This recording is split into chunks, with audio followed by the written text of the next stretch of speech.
Hello, come in. Hello, hi. Good morning. Hi, my name is Alex. What's your name? I'm Tai. Tai. And can I check your identification, sure. please? Great. Okay, thank you very much. Now, we're going to start with your topic. Can I have your topic form, please? Yes, of Perfect. course. Thank you very much. And what are you going to talk about? Why football players should not be paid what they're being paid. So what? Why should footballers not be paid what they're paid? They don't deserve it. No, I'm joking.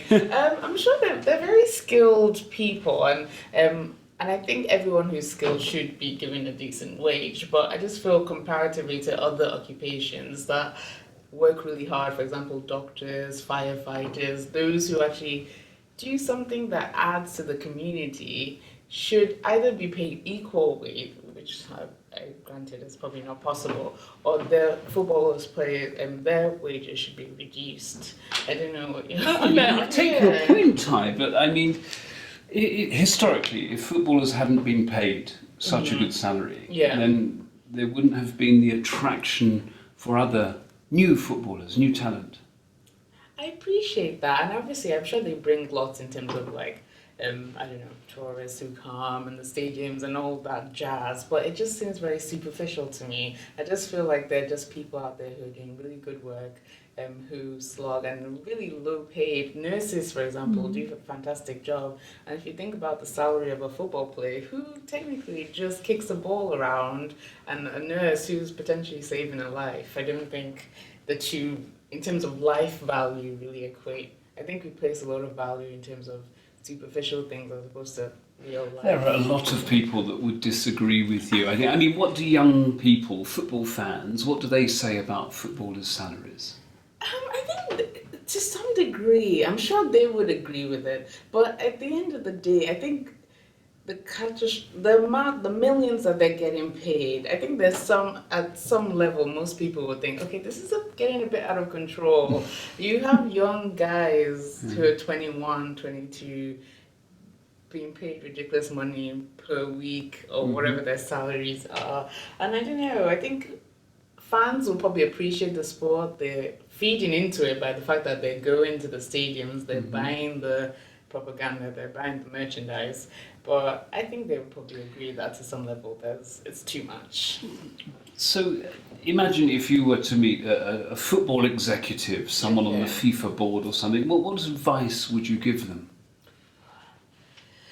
It's so hard. I feel like it's bigger than the executives now because it's not just the whole team, it's the whole FIFA, it's the whole organization. If it's agreed globally, like, okay, fine, this is the average salary that a football player should be paid. Obviously, you'd compensate for people who are more skilled, like, say, people like Ronaldo, who obviously surpass the majority.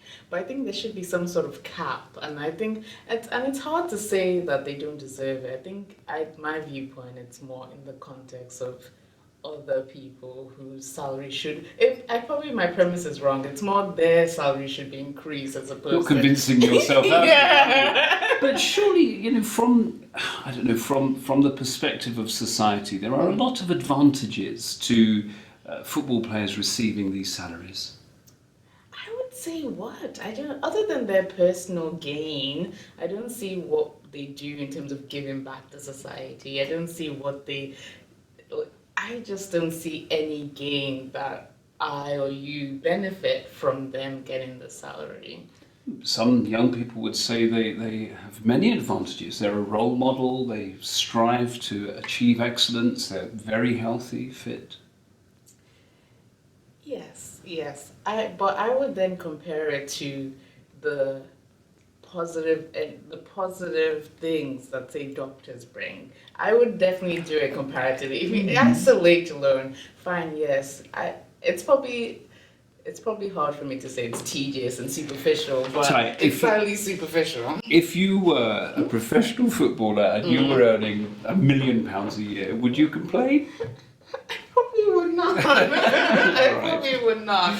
But then I would think twice. I would probably do more. I feel like, fine, if they get that, if they get the salary, they should do more. Okay, well, thank you very much. Yeah. So we'll now move on to the collaborative task. Now, for the next part, I will tell you something, and then you have to ask me questions to find out more information and make comments. Okay. You need to keep the conversation going, and after 4 minutes, I will end the conversation. Okay. Are you ready? Yeah. I have a friend who's studying English, and he thinks the best way to improve his language skills is to watch lots of films in English. I'm not sure I agree with him. What sort of genre of films is he watching? Well, this is partly the problem. I mean, he likes, films that I really don't like. Okay. Horror. Horror films. Okay, it depends on what is he trying to get out of it? Is it just to understand the language or the context, or is it for interest? I suppose I just want to understand why he's choosing horror films, for example. Well, I think that's what he likes. I mean, he told me it's about developing vocabulary and general fluency. Has he thought of doing anything else other than watching films? Yeah, I mean, I suggested he should read. Have you suggested any books to him? Or? Not specifically, no. Okay. I don't know. I think it'd be quite difficult. If he has an interest and a passion for learning, then why not maybe suggest speaking to people, getting around more?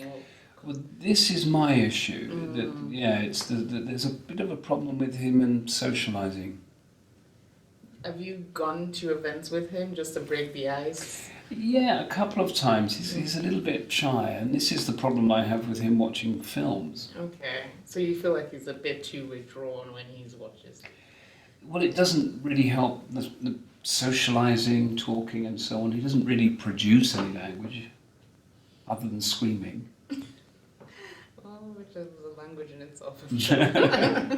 But I don't know. I would definitely recommend giving it another shot of going out with him. I know. Okay.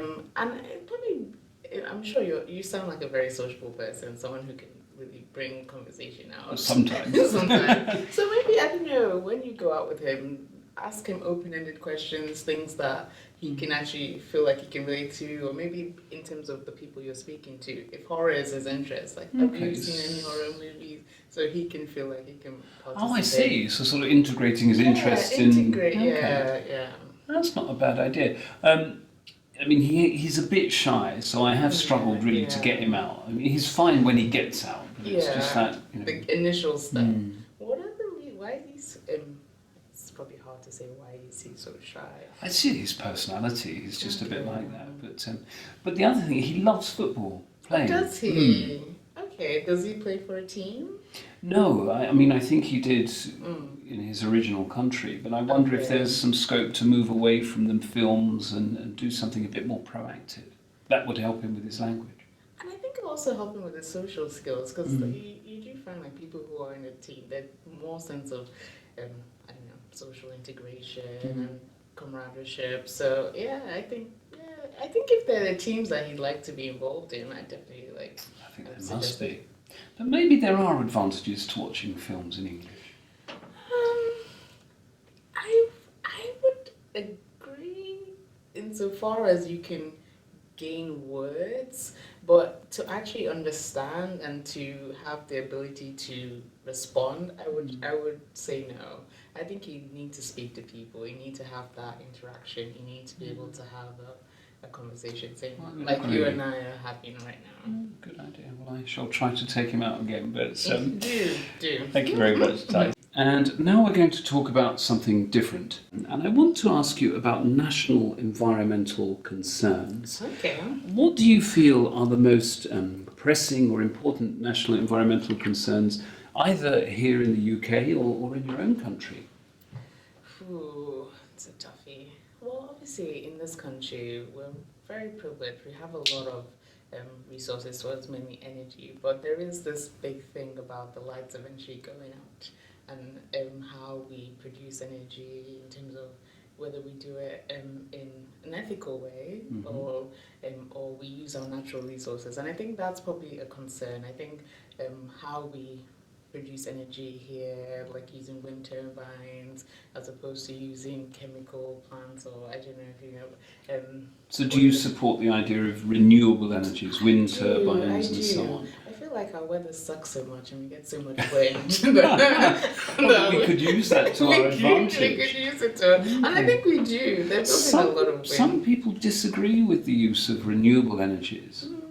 I suppose they say it's unreliable and it doesn't have as much consistency in terms of like if you have a good day one day. But I feel like if we invest more into it, I think there are definitely places we can do. Like something like Scotland, for example, if we So if renewable energies were made available to you, would you be prepared to pay a bit more to know that the energy you use was coming from a renewable source? I would. There's a big thing about people using solar panels on their roofs and things like that. And I think the long-term gain of that is probably more independence. You pay a little bit more in the beginning, but at the end you pay a bit less. So yeah, I'm all for that, and I feel like you feel like, yeah, I'm adding something to the environment. I'm not like giving oil rigs and helping the world. Yeah, sort of helping the world, yeah. Thank you very much. Now we're going to move on to the listening task. Now you're going to hear a talk about renewable energy. Now you will hear the talk twice. The first time, just listen. And then I'll ask you to tell me generally what the speaker is talking about. Are you ready? Can I make notes during this time? Not this time, not this just time. listen. Okay. Thank you. ISE II, Task 1. When it comes to investing in wind turbines to create electricity, there are various factors that need to be considered. Most obviously, the creation of wind energy is clean, unlike the use of coal or oil. Generating energy from the wind doesn't produce pollutants or require harmful chemicals. And it's this factor which weighs most heavily with those worried about the future of our planet. Moreover, wind will never run out, unlike other natural, non-renewable resources. So it would seem to be a winner in at least two very significant areas. There are those, however, who continue to argue against the use of wind turbines, but it has to be said their arguments tend to focus on much more detailed issues and largely ignore the bigger overall picture. It's claimed, for example, that the blades of wind turbines can sometimes be dangerous to wildlife, particularly birds. This may be true, but it seems a small price to pay compared to using other means of power generation, which could end up destroying the habitats of those very same birds. In addition, the sound turbines create can admittedly be a problem for those nearby. Perhaps a more significant point, though, and certainly one often mentioned by those who object to turbines, is that it requires a lot of open land to set them up, and cutting down trees seems to defeat the green purpose. Those who criticize wind energy point out that the wind doesn't always blow consistently, and that's certainly a drawback right now. Turbines typically operate at only 30% capacity. If the weather isn't in your favor, you may end up without electricity. And when there is wind, well, severe storms or extremely high winds might damage turbines, especially when they're struck by lightning. As such weather already damages existing methods of power production, however, this line of attack seems to me without much merit. Ultimately, wind is free. In suitable geographical locations, it's there for the taking. While startup costs are still off-putting for some, it's undeniable that the overall cost of producing wind energy have been dropping significantly in recent years. And as it gains popularity, it'll continue to become more affordable. In many countries, the costs of purchasing and installing turbines are subsidized by government schemes aimed to promote expansion. There are, no question, a number of problems associated with turbines which still require solutions. But in the longer view, the case for them appears beyond doubt. Tell me in one or two sentences what the speaker was talking about. The speaker was obviously talking about wind turbines. He first of all gave the reasons as to why they were good. I think he mentioned that they were clean, and then he went in to talk about the drawbacks as to people who are against wind turbines, what they say. all their reasons why they don't think it's the best form of energy. Okay, thank you very much. Well, now listen to the talk again, and this time make some notes. You have some paper, here's a pen. So make some notes as you listen if you want to, and then I'll ask you to tell me what reasons the speaker gives for and against the use of wind energy. Are you ready? ISE II, Task 1. When it comes to investing in wind turbines to create electricity, there are various factors that need to be considered. Most obviously, the creation of wind energy is clean, unlike the use of coal or oil. Generating energy from the wind doesn't produce pollutants or require harmful chemicals. And it's this factor which weighs most heavily with those worried about the future of our planet.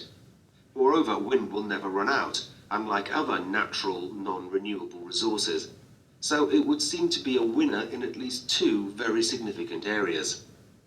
There are those, however, who continue to argue against the use of wind turbines, but it has to be said their arguments tend to focus on much more detailed issues and largely ignore the bigger overall picture. It's claimed, for example, that the blades of wind turbines can sometimes be dangerous to wildlife, particularly birds. This may be true, but it seems a small price to pay compared to using other means of power generation, which could end up destroying the habitats of those very same birds. In addition, the sound turbines create can admittedly be a problem for those nearby. Perhaps a more significant point, though, and certainly one often mentioned by those who object to turbines, is that it requires a lot of open land to set them up, and cutting down trees seems to defeat the green purpose. Those who criticize wind energy point out that the wind doesn't always blow consistently, and that's certainly a drawback right now. Turbines typically operate at only 30% capacity. If the weather isn't in your favor, you may end up without electricity, and when there is wind, well, severe storms or extremely high winds might damage turbines, especially when they're struck by lightning. As such weather already damages existing methods of power production, however, this line of attack seems to me without much merit. Ultimately, wind is free. In suitable geographical locations, it's there for the taking. While startup costs are still off-putting for some, it's undeniable that the overall cost of producing wind energy have been dropping significantly in recent years. And as it gains popularity, it'll continue to become more affordable. In many countries, the costs of purchasing and installing turbines are subsidized by government schemes aimed to promote expansion. There are, no question, a number of problems associated with turbines which still require solutions, but in the longer view, the case for them appears beyond doubt. Now, tell me what reasons the speaker gives for and against the use of wind energy. You have 1 minute to talk. Okay, in terms of the pros, it's clean. I think he mentioned that. He also said there was no pollution involved, so that's always a positive. Also, it's free. It never runs out. So I think those were the three I picked up. And I think at the latter part of the talk, he mentioned that the cost of producing the turbines of the facilities is reducing. So that's also a positive. In terms of the cons, he mentioned that the actual propellers of the wind turbines could be dangerous to wildlife. He also mentioned that the sound was also a nuisance to neighbors sometimes. Also, you need a lot of open land, and cutting down trees isn't always green. He says also that it's not very consistent. Most wind turbines run at 30% capacity, and also that storms could damage the turbines. But he also highlighted that obviously that sort of issue is raised with all sort of energy produced, any other way of producing energy. So. Okay, thank you very much. This brings us to the end of the exam, so thank you very much. Thank you so nice to meet you. much. Enjoy the rest of your day. Thank you. Goodbye.